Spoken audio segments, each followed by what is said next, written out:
మీ personal interviews మరియు వ్యాపార ప్రకటనల కొరకు ఈ నెంబర్ని సంప్రదించండి. నమస్తే, వెల్కమ్ టు మనం టీవీ. నేను వలి. ప్రస్తుతం నాతో పాటు స్టూడియోలో ఉన్నారు సీనియర్ జర్నలిస్ట్ లలిత్ కుమార్ గారు. వారితో మాట్లాడదాం. లలిత్ కుమార్ గారు నమస్కారం సార్. నమస్తే వల్లి. లలిత్ కుమార్ గారు, ప్రస్తుతం గతం వైసీపీ ప్రభుత్వంలో పేట్రేగిపోయిన వాళ్ళందరికీ కూడా చుక్కలు కనిపిస్తున్నాయి. లిటరల్గా చెప్పాలంటే కేసులు నమోదవుతున్నాయి, అరెస్ట్ చేస్తున్నారు, జైలుకి పంపిస్తామన్నారు. తాజాగా దర్శకుడు రామ్ గోపాల్ వర్మ మీద కూడా ప్రకాశం జిల్లా మద్దిపాడు పోలీస్ స్టేషన్లో కేసు నమోదైంది. దాని ఆధారంగా పోలీసులు నోటీసులు ఇవ్వడానికి ఒంగోలు నుంచి బయలుదేరి ఇప్పుడు హైదరాబాద్కు వచ్చారు సార్. జూబ్లీహిల్స్ నివాసానికి చేరుకున్నట్టుగా తెలుస్తుంది. అలాగే పోసాని కృష్ణకుమారి, శ్రీరెడ్డి మీద కూడా పోలీస్ స్టేషన్స్లో కేసులు నమోదయ్యాయి. ఎలా చూస్తారు ఈ పరిణామాన్ని?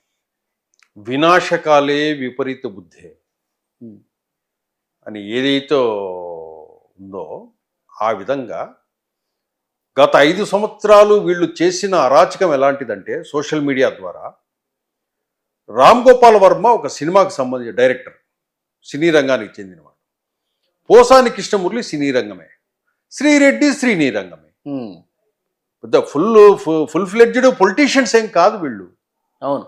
కానీ వీళ్లకు ఎందుకో చంద్రబాబు నాయుడు అంటే ద్వేషం, పవన్ కళ్యాణ్ అంటే ద్వేషం.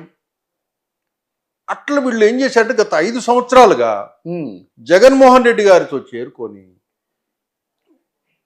వాళ్ళు పక్కనే బయటే ఉంటూ ఈ సోషల్ మీడియా ద్వారా పవన్ కళ్యాణ్ను అండ్ చంద్రబాబు నాయుడు గారిని టార్గెట్ చేస్తూ వచ్చేవాళ్ళు.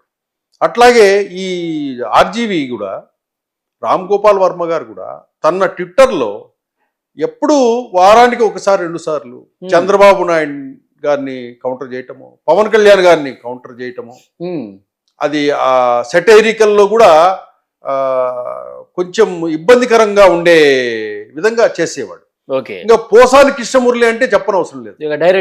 డైరెక్ట్ గా ఆయన మాట్లాడితే ఆయన ఫీల్డ్ లో దిగితే ఏముంటుందో, తను ఏం మాట్లాడుతున్నా కూడా అతను విచక్షణ కోల్పోతాడు. విచక్షణ కోల్పోయి ఆవేశపడిపోయి మాట్లాడేసి వెళ్ళిపోతాడు.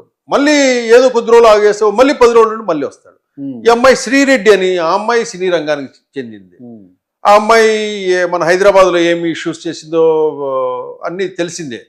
ఆ అమ్మాయి చెన్నైలో కూర్చునేసి అక్కడికి వెళ్ళి అక్కడి నుంచి ఎంత నీచంగా అంటే, అవును, వల్గర్గా అవతల వ్యక్తుల యొక్క స్థాయి, వయస్సు ఇవన్నీ లేకుండా అంత దారుణంగా చెప్పులు చూపిస్తూ, అసలు మగవాళ్ళు కూడా ఆ విధంగా మాట్లాడరు. అట్లా పవన్ కళ్యాణ్ దూషించేది ఈ సోషల్ మీడియా వైసీపీ వాళ్ళు వాటిని షేర్ చేసేవాళ్ళు. ఓకే, ఈయన రామ్ గోపాల్ వర్మ ఈ విధంగా చేసేవాడు, అది వైసీపీ వాళ్ళు చేసేవాళ్ళు.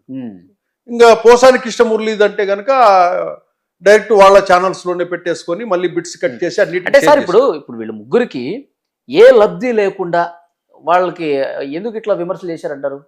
లబ్ధి లేకుండా అంటే శ్రీరెడ్డి ఏమో నాకేమి ఇవ్వలేదంటది. మొదట్లో అంతా కూడా సాక్షి కెమెరాలు అండ్ స్క్రిప్ట్ శ్రీరెడ్డికి వెళ్ళేటి సాక్షి నుంచి. తర్వాత ఏదో పేమెంట్ ఆపేసినట్లున్నారు. ఈ రామ్ గోపాల్ వర్మకు వచ్చేసి ఆ సినిమాకు సంబంధించిన ప్రొడ్యూసర్స్ అంతా దొరికారు. మొన్న చంద్రబాబు నాయుడు గారిని వాళ్ళని పెట్టి, పవన్ కళ్యాణ్ వాళ్ళని పెట్టి, వాళ్ళ మేనేజరిజంతో ఉన్న వ్యక్తులను పెట్టి సినిమా కూడా తీశారు.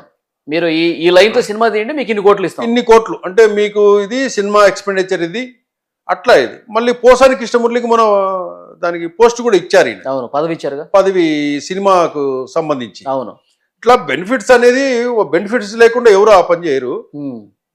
కానీ జగన్మోహన్ రెడ్డి గారిలో వీళ్ళు బెనిఫిట్ చేస్తున్నా అంటే తప్పకుండా ఇస్తాడు, డబ్బు బాగిస్తాడు. చంద్రబాబు నాయుడిని, పవన్ కళ్యాణ్ నేను బండ బూతులు తిడతానన్నా మీకైనా ఇస్తాడు, నాకైనా ఇస్తాడు.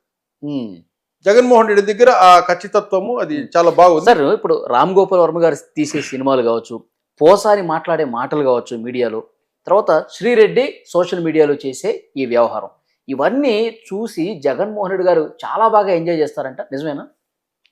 అది చంద్రబాబు నాయుడు అనే పేరు వినడానికే అతను ఇష్టపడ్డు. ఫస్ట్ ఆఫ్ ఆల్ ఇంకోటి తన రాజకీయ భవిష్యత్తుకు అడ్డంకైన పవన్ కళ్యాణ్ పేరెత్తడానికే ఇష్టపడ్డు. చంద్రబాబు నాయుడు పేరును వినలేడు, పవన్ కళ్యాణ్ పేరును చెప్పలేడు. అంటే అంత ద్వేషంతో కూడిన మనస్తత్వం కలిగి ఉన్నప్పుడు మన వ్యవహార తీరంతా ఈ విధంగానే ఉంటుంది. మిమ్మల్ని రామ్ గోపాల్ వర్మతో తిట్టిస్తా, పోసానితో వాళ్ళతో ఇళ్లతో బండ బూతులు తిట్టిస్తుంటా. అంటే మనకు ఆ టైప్ ద్వేషం ఉండకూడదు ఎవరికి కూడా. కానీ ఇతనికి ఆ ద్వేషం, చంద్రబాబు నాయుడు అంటే ద్వేషం, పవన్ కళ్యాణ్ అంటే ద్వేషం, నాకు అడ్డు ఉండకూడదు, నేనే ఉండాలి అనే మనస్తత్వం. సార్ ఎంత ద్వేషం అంటే జగన్మోహన్ రెడ్డి గారు ఒక దగ్గర సభ పెట్టినప్పుడు మీకు గుర్తుండే ఉంటుంది, ఈ నాయకులకు సంబంధించిన కార్టూన్లు పెట్టేసి వాళ్ళు బాక్సింగ్, అవును బాక్సింగ్ చేశారు. వచ్చిన ప్రతి కార్యకర్త వాళ్ళని కాలుతో దంతం చేతుతో చేతు. అంటే ఆ మనస్తత్వము మనం అవి చూశారు ప్రజలు, అవన్నీ చూసే వైనాట్ 175 అన్నప్పుడే ప్రజలకు కోపం వచ్చింది. ఎప్పుడైతే సంవత్సరం 2 ఏళ్ల క్రితమో ఎలక్షన్స్ ఉన్నాయనగా ఒక మీటింగ్లో ఎమ్మెల్యేల మీటింగ్ వైనాట్ 175 అన్నాడు. అప్పుడే ఎందుకు ఇంత అహంకారం ఇతనికి అని చెప్పి ప్రజల్లో అప్పటి నుంచి మొదలైంది. ఓకే, మొదలైంది ఈ సిద్ధం సభలు, ఈ విచ్చలవిడి ఖర్చు, విచ్చలవిడి జనాలు, విచ్చలవిడి పబ్లిసిటీ, ఇవన్నీ చూసేసి అప్పటికే సిద్ధంగా ఉన్నారు అందరూ. జనం కూడా సిద్ధంగా ఉన్నారు. ఈయన సిద్ధం సభలు పెట్టుకుంటున్నాడు, జనం ఎప్పుడెప్పుడు ఓడించాలని సిద్ధంగా ఉన్నారు. మొత్తం తెలుగు వాళ్ళు ఎవరైతే ప్రపంచవ్యాప్తంగా ఉన్నారో 4-5 లక్షలు ఖర్చు పెట్టుకొని కూడా వచ్చి ఏపీకి వచ్చి ఓటేసి 4 ఓట్లు వేయించి కూటమికి వెళ్ళారు. అలాంటి వాళ్ళు వచ్చారు. చిన్న చిన్న పట్టణాలలో, జిల్లా స్థాయిలోనూ, హైదరాబాద్లోనూ పని చేసుకుంటుంటారు. లేబర్ రోజుకు 500-600 కూలీ వచ్చేవాళ్ళు కూడా ఒక వారం రోజులు కూలీ చేసుకొనేసి ఆ డబ్బులతో తీసుకుని వచ్చి ఊరికొచ్చి ఓటేసి కూటమికి మళ్ళీ హైదరాబాద్ ఎక్కడ వెళ్ళిపోవాల్సిన వెళ్ళిపోయారు. అవును, సైలెంట్ గా జరిగింది. కానీ ఎప్పుడు కనపడనంత కసి కనిపించింది సార్. అది అంటే మనల్ని, నాయకుడిని, మన పరిపాలనా తీరుని, వ్యవహారాన్ని మీడియాలో అన్నీ అబ్జర్వ్ చేస్తుంటారు ప్రజలు. నీ ప్రవర్తన ఏ విధంగా ఉంది, నీ నిర్ణయాలు ఏ విధంగా ఉన్నాయి, ఇవన్నీ. ఇప్పుడు జగన్మోహన్ రెడ్డి ప్రభుత్వంలో లబ్ధి కొంతమంది పడి ఉంటారు, మిగతా వాళ్ళు ఏం లబ్ధి పొంది ఉంటారు 5 సంవత్సరాలుగా? వాళ్ళంతా ఏం కోరుకుంటారు? ఒక మంచి రోడ్డు కావాలి, పిల్లల్ని స్కూల్కి తీసుకెళ్ళడానికి ఒక మంచి రోడ్డు కావాలి, ఒక మంచి పార్కు కావాలి. అవును, చిన్న చిన్నయే కదా కోరుకునేది. అవును, డబ్బు కావాలా, మాకు అది ఇవ్వాలని చాలా మంది కోరుకోరు కదా. అసలు చాలా మంది కోరుకోకపోయినా వాళ్ళకి డబ్బులు ఇచ్చాడు జగన్మోహన్ రెడ్డి గారు. కొంతమంది అసలు అవసరం లేదు, మాకు డబ్బులు అవసరం లేదు నాయన, మాకు మంచి రోడ్డు కావాలా, మంచి హాస్పిటల్ కావాలా, మంచి అట్లా అడిగిన వాళ్ళు ఉన్నారు. మాకు పథకాలు గిథకాలు వద్దండి, మాకు మంచి రోడ్లు కావాలి అని చెప్పి కూడా అసలు వినే స్థితిలో లేరు. ఆయన వినే స్థితిలో లేడు. అసలు ప్రజలతో ఇంటరాక్షన్ లేదు కదా. వాళ్ళ ఎమ్మెల్యేలతో ఇంటరాక్షన్ లేదు ఆయనకి, వాళ్ళ ఎంపీలతో ఇంటరాక్షన్ లేదు. అటువంటిది ప్రజలతో ఎలా ఉంటుంది? హెలికాప్టర్స్ లో తిరిగేవాడు, జస్ట్ ఒక అరగంట 10 మంది వాళ్ళ కార్యకర్తలతోనూ ఎక్కడన్నా ప్రజలతో అట్లా మాట్లాడేసి మళ్ళీ వెళ్ళిపోయేవాడు. అవును, ఇవన్నీ గమనిస్తూ వచ్చారు వీళ్ళు. ఎప్పుడైతే నేను 30 ఏళ్ళు సీఎం అని ఎప్పుడైతే ఈయన చెప్పాడో వీళ్ళు కూడా పిచ్చిగా నమ్మేశారు. వైనాట్ 175 అంటూనే నమ్మారు. ఎందుకంటే 151 వచ్చాయి కదా. వీళ్ళు ఏమనుకుంటున్నారంటే ప్రజలు ఓట్లేస్తే వచ్చినట్టు కాదవి, అవి జగనన్న తెచ్చుకున్నట్టు 151 అని అనుకుంటున్నారు వీళ్ళు. ఎవరు? మిగతా వాళ్ళందరూ కూడా. ఓకే, ఇవి ప్రజలు ఓట్లేస్తే వచ్చిన సీట్లు కాదవి. జగనన్న 151 తెచ్చుకున్నాడు, ఇప్పుడు 175 అంటున్నాడు. అంటే జగనన్న చెప్పాడంటే 175 తెచ్చుకుంటాడు, వచ్చేస్తాయి అనే మూడ్లో వీళ్ళు ఉన్నారు. అరే వీళ్ళు ప్రజలు ఉన్నారు, ప్రజలు ఓట్లేస్తేనే రావాలి ఈ సీట్లు అనేటివి వీళ్ళకి తెలియదు. ఆ మూడ్లో లేరు. జగన్ మాయలోనే ఉన్నారు వీళ్ళంతా.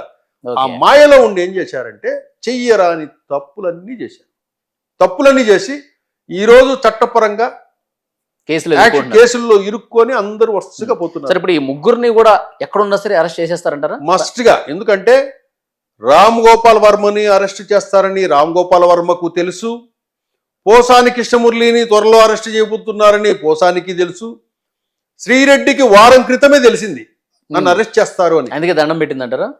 అందుకే వీడియో రిలీజ్ చేసింది అమ్మాయి. ఓకే. కాబట్టి మస్ట్గా వీళ్ళు ఇప్పుడు ఇమీడియట్ గా రామ్ గోపాల్ వర్మ వీళ్ళు చేసే పని ఏంటంటే ఏదైనా న్యాయస్థానాలకు పరిగెడతారు ముందస్తు బెయిల్ కోసం. అవును, ముందస్తు బెయిల్ కోసం న్యాయస్థానాలకు పరిగెత్తి పోలీసులు చిక్కకుండా ఎక్కడైనా ఆ ముందస్తు బెయిల్ ఏదైనా జడ్జిమెంట్ వస్తుందేమో అని వేచి చూస్తారు. అక్కడ రానప్పుడు ఇంకొచ్చి సరెండర్ అయిపోవాల్సిందే.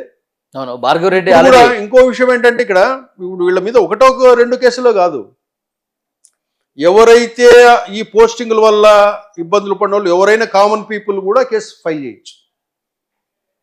అట్లా వీళ్ళ మీద 20, 30, 40 నియోజకవర్గంలో 175 నియోజకవర్గాల్లో కూడా కేసులు నమోదు చేసినా కూడా ఆశ్చర్యపోవసరం లేదు. అవును. ఈ పోస్టింగుల వల్ల బాధపడిన వాళ్ళు ఉంటారు, టీడీపీ కార్యకర్తలు ఉంటారు, జనసేన కార్యకర్తలు ఉంటారు. అవును. నియోజకవర్గ వారీగా కేసు ఫైల్ చేసినా కూడా అవును అన్నిటికీ తిరగాల్సింది. చూద్దాం సార్. ఇప్పుడు ఈ జనసేన వాళ్ళే పోసాని మీద కేసు పెట్టారంట. తెలుగు మహిళా విభాగం ఏమో శ్రీరెడ్డి మీద కేసు పెట్టారు. సో త్వరలోనే ఈ అరెస్టులన్నీ కూడా జరుగుతాయని చెప్తున్నారు.